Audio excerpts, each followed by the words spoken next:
Hello everyone, today we're going to be talking about TikTok's acquisition by Oracle. My name is Chan. My name is Ian. And I'm Key. So two main points we'll be discussing today is the concerns about data and the impact on the algorithm. For some context, TikTok was acquired in January of this year, and it was because of the concerns about the privacy used against China in US data.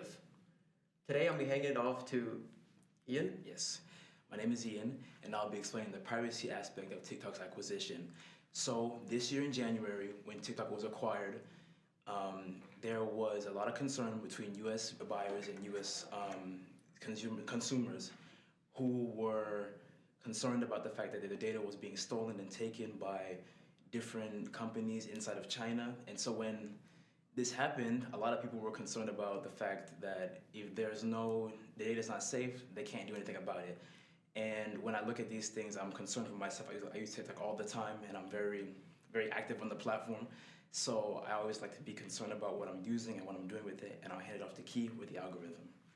Yes, so many of us use TikTok. So as Ian mentioned, he used TikTok. He's concerned about the privacy, but there's another aspect to this issue of how the government may influence our algorithms. So there are many people who are susceptible to the different influences on the algorithm. So for example, looking at a few years back, we have these daily challenges that teens were taking part of, and they were not aware of the consequences. And looking at it now, there might be further implications of the government able to influence how we do things. So for a recent example that comes to mind is the ICE protests. The government may influence how we view these events and may distort how we see them. So have either of you guys seen any news about that on TikTok? Yeah, I have, yeah.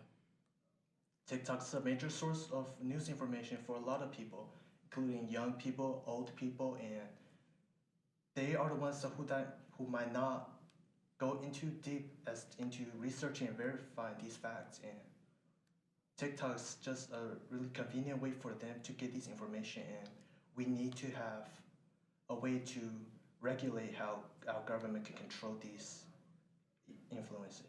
Yep. Thank you, Key, and thank you, Ian. And next time you guys use TikTok, think about the potential concerns, especially with data and your influences on the algorithm. Thank you, guys. Thank you.